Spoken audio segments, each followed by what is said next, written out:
Yeah, it's been there. All right, so this is going to feel like a sword drill verse, though it's not. Micah chapter 6 is where we're heading tonight. Micah chapter 6. If you have your program from this morning, or if you remember the slide, our theme for the year is just 2016. It is just 2016. I do face the new year with a bit of optimism. However, there is the reality that 2016 is built upon the rubble of 2015. And so there are some inherent weaknesses in it because any bad habits you develop this year are still with you, and you must kind of resist them. Any difficulties you faced that had a lasting impact in 2015 continue to echo into 2016, and so it's a bit of a challenge. And so I'm optimistic about it, but cautiously, I guess. But if you saw the image that we kind of put together for the year, just 2016 is a great picture of Lady Justice, with this outstretched sword in one hand and the scales of justice in the other. And it got me thinking about, because I think in weird terms sometimes, it got me thinking about why the scale? What are the scales for? And I actually had to look that one up. Anybody know off the top of your head what the scales are for? All right, we got a few. We'll let Pastor Carl and NBC. We should probably do it the other way around, but we'll go that way. Okay, things balance out. Okay, BC, where are you going with this? Know what stuff is what? Know what stuff is heavier. Actually, you're closer than your dad. So knowing what stuff is heavier, things balance out. Okay. Modern legal theory is that there is a balance between justice and fairness, and I think whoever wrote that should be slaughtered. Not really, but they should be educated, because fairness and justice don't have necessarily anything to do with each other. Somebody else. Lisa? Strength and weakness. Okay, good. That's very close on BC's, and you guys are heading in the right general direction. Let me do this for you. The scales, the theory behind the scales are to weigh the evidence either for or against a case, and to figure out which one is actually correct. So in theory, if you have more evidence and more preponderance of evidence is the legal term in support of a case, then that side would be heavier, and so the for side would win. If you have a greater preponderance of evidence against a case, then the scale would tip the other way and it would go that way. So it's not necessarily balanced, but it's actually weighing the evidence to figure out what is a just verdict. And so that's kind of the visual imagery behind the scales. What's interesting is that idea of scales and weighing evidence is not recent. In fact, you could go all the way back to the Egyptian Book of the Dead and find a goddess holding a pair of scales. In this case, it was the goddess Mot. Later, because Egypt was so long a kingdom, you had Mot, and it eventually transitioned to Isis, and then it eventually transitioned to Dike. But all the same basic idea, a female deity holding a pair of scales to weigh the evidence. The Greeks had the goddess Themis, the same idea, a young maiden. The blindfold being the idea of impartiality, just not blind to the parties, just being able to feel the weight of the evidence. And then the Romans are who most modern legal systems are based off of, and theirs was the goddess Justitia, and thus we get justice as an extension of her name.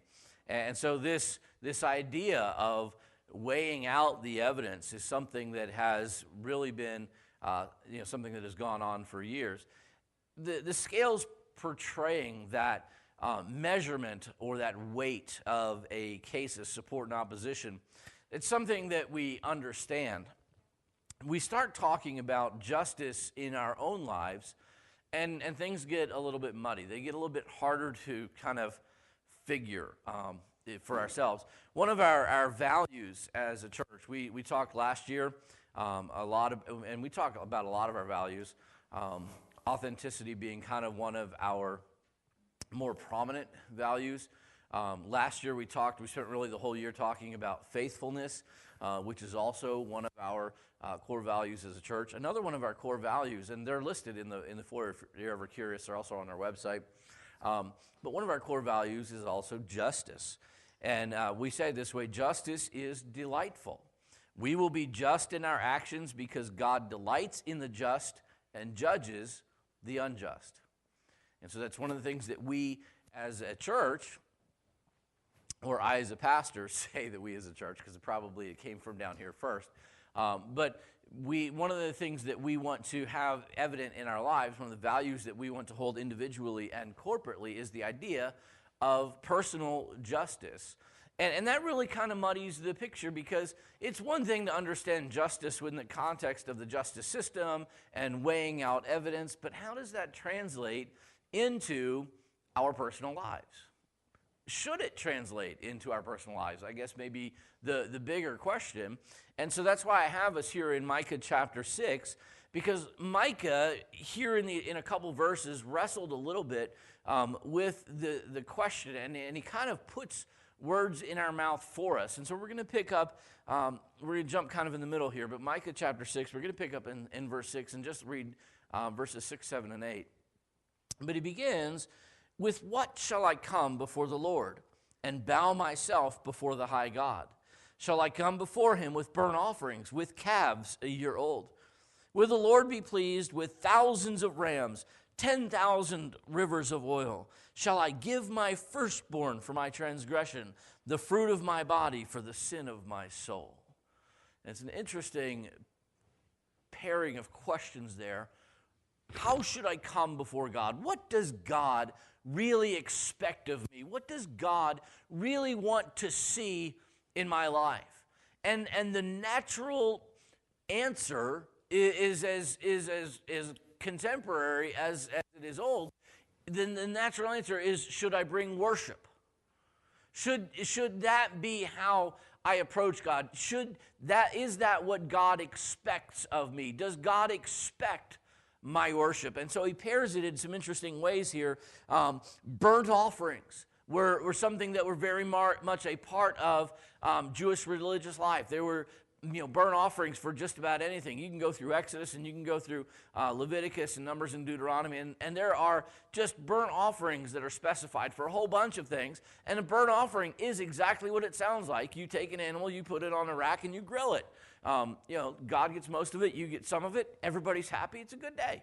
And so these are the burnt offerings that are there. Should I bring a burnt offering? Should I worship God? Should I bring a calf a year old? What do you call a 1-year-old calf? It's kind of the same thing that you might call a stalled ox. Veal, okay? So this is I get people like, oh, God, no, veal's all over the New Testament. That's stalled ox, that's veal. It's the good beef. Anyway, I digress. I haven't eaten dinner yet. No, I actually did. I had ham. I was thinking about it. I had lentil soup, actually. And I like lentil soup. You guys like lentil soup? Anybody like lentil soup? I know, Benjamin, you do. I make a good lentil soup. Of course, it's not very Jewish because it has a lot of ham in it. But I like lentil soup, but, I would not sell my birthright for lentil soup. It's not that good. Some of you are like, what? Esau and, yeah, okay, anyway, look it up. And so he comes, commercial aside, he comes with this response: shall I bring worship to God? That would be natural. Will the Lord be pleased with 10,000 of rams? Now let's get. We talk about the wise men and we talk about extravagant, passionate worship. Well, let's get ridiculous here. Let me bring 1,000 rams. Would God be pleased if I brought him 1,000 rams? Is that what God expects of me? To give everything I have and everything I can borrow and everything I can steal and everything I can find and give it all to him? 10,000 of rams. That's a ridiculous number. And then it gets worse. Shall I give my firstborn for my transgression. Now that's an interesting thought. Shall I give my firstborn for my transgression? Because that's what God did. God gave his firstborn for our transgression. But he didn't expect that of us. One of the great plagues that was upon Israel in its later time was they began sacrificing and began pursuing other gods. And many of the gods of the Canaanites did require human sacrifice. And that was one of the reasons they were so abhorrent to God, was because he believed all human life was valuable. And the reason he believed it was because he created it to be that way. And so for humans to sacrifice other humans, especially for a parent to sacrifice one of their children, was just absolutely just horrible in the eyes of God. And so Micah here is just getting ridiculous. I mean, we've gone from 10,000s a ram, now shall I give my firstborn. And I love the poetry of the last line, the fruit of my body for the sin of my soul. Is that what God expects of me? And the question is a little bit rhetorical. The answer should have been a loud and resonating no. That's not what God expects of you. That's not what God requires of you. And yet, isn't that a very human way to approach God? I need to give God, if I'm going to own God as my God, and I'm going to worship God as God, and I'm going to call him the high God and the most high God, and say that he's exalted and say that he's a big deal, then he needs something from me that is equally a big deal. He needs something from me that is a tremendous sacrifice. He needs something of me that is of tremendous importance. He needs something of me that is just tremendous in its volume and scope. Right? Wrong. And he resolves the tension of verse 7 very quickly in verse 8. He says, he has shown you, O man, what is good.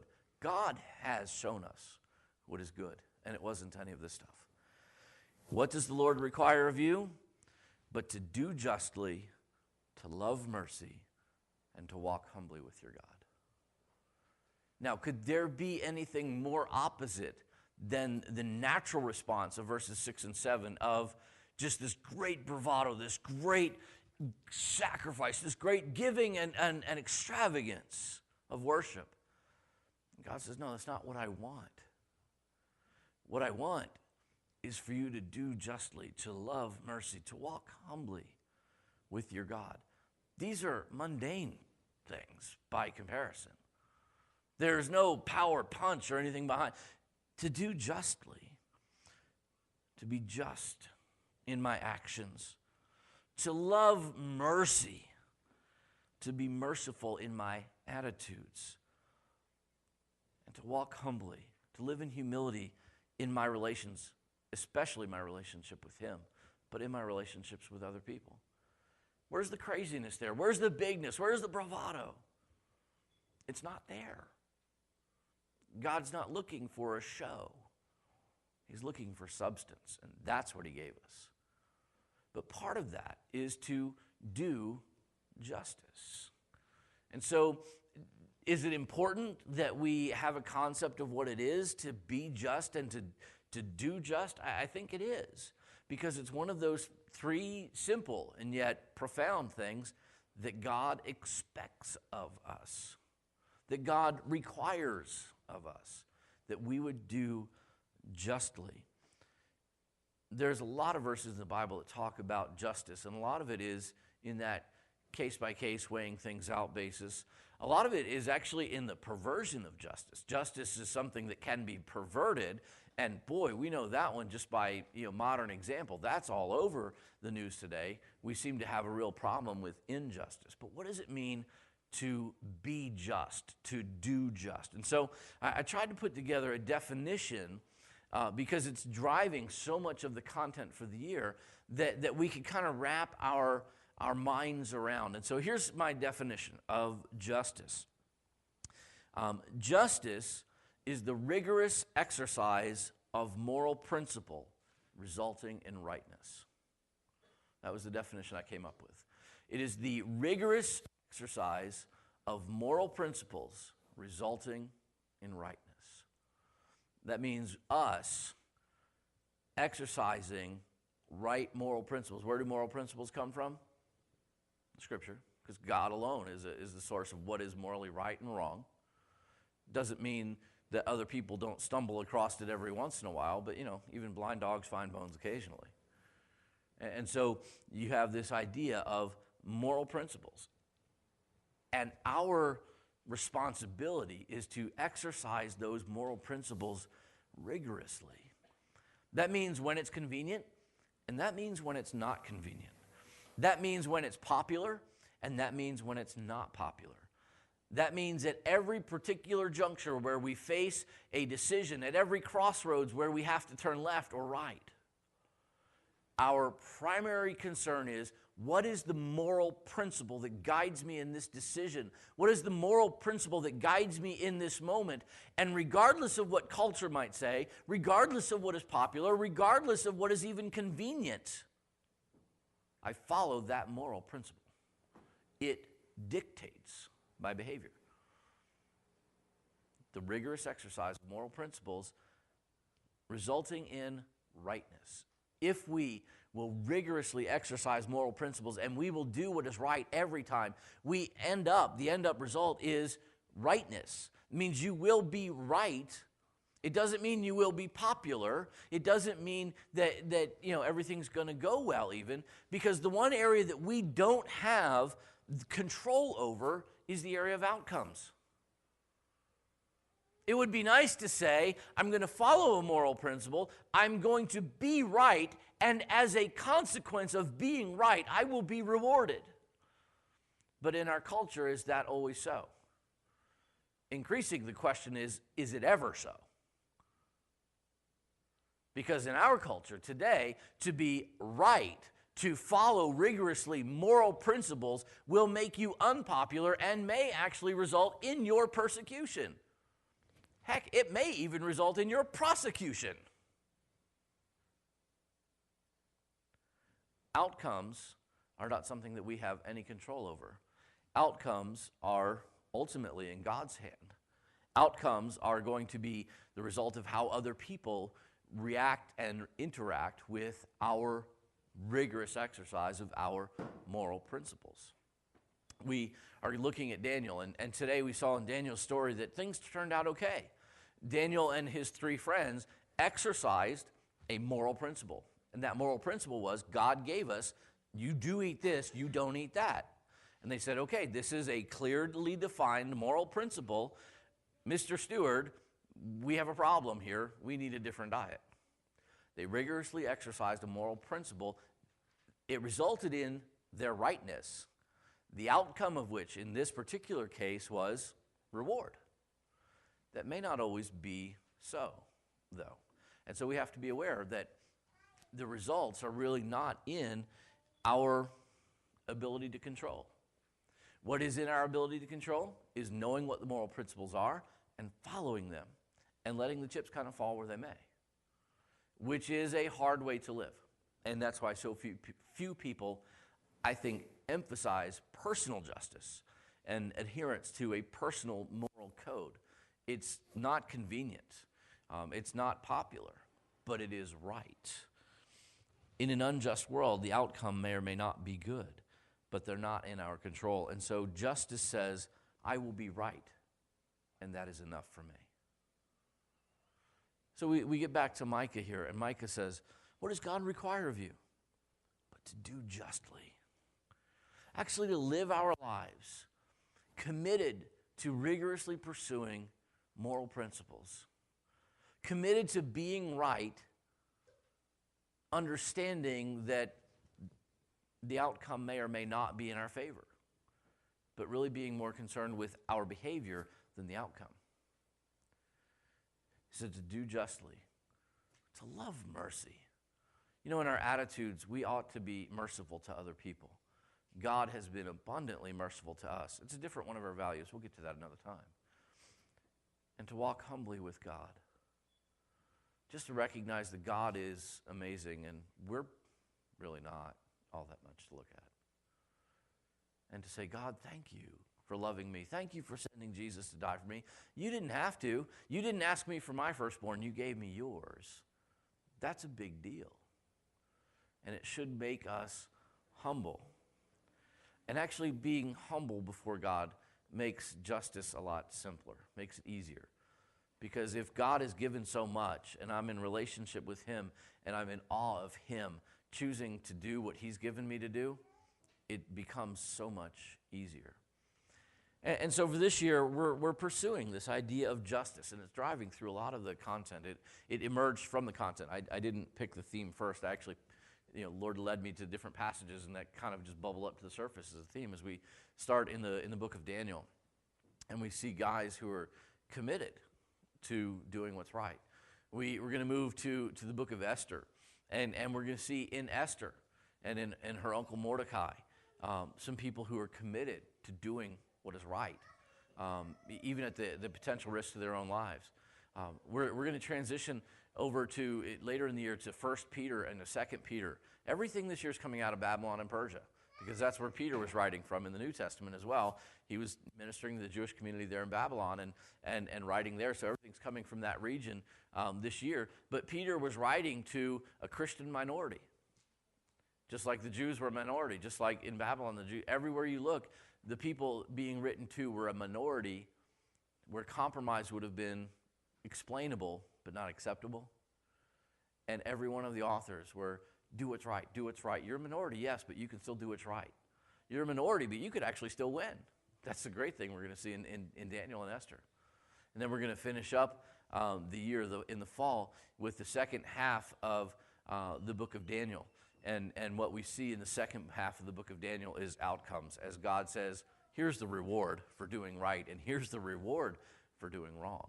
And ultimately, when we choose justice, God will make the ultimate outcome good. Somewhere along the line, we're going to do a series on temptation. I think we're going to kick that somewhere near Easter, because temptation is what we face that would compromise our rigorous pursuit of moral principles. There's something at work within us and something at work within our world that says you don't need to pursue that moral principle so much. You can do something else, something that's more fun, something that's more exciting, something that's more palatable. And so we're going to talk about temptation. And then I think we're going to end the year at Christmas time talking about some spiritual disciplines. How do we make sure we keep engaged with God and understand what those moral principles are and where they come from? So that's kind of the year in a snapshot where we're going, at least from a message thing. Carl would be happy to know I only scheduled myself 45 times. I scheduled you 4. I got one other guy, and I got 2 blanks I got to fill in. So my goal for the year has always been to preach 45 weeks, not 52. It's not good for you, and it's not good for me. So, but I'm really not good at shutting up. So, trying again. Carl's going to hold me accountable. So that's kind of the year. I just want to share with you. Here as we start the year and we start talking about just 2016. What does it mean to be just? It means rigorous pursuit of moral principles resulting in rightness. And if you can live there, and you can live in personal justice and let God worry about the outcomes, then what Micah says, what does God require of you? To do justly. You're a third of the way there. And really, to love mercy and to walk humbly with God, they fall into place behind justice. So it's an important principle for us to find and to follow. What are those moral principles? And just hammer away at it. Let God worry about the outcomes. Any questions?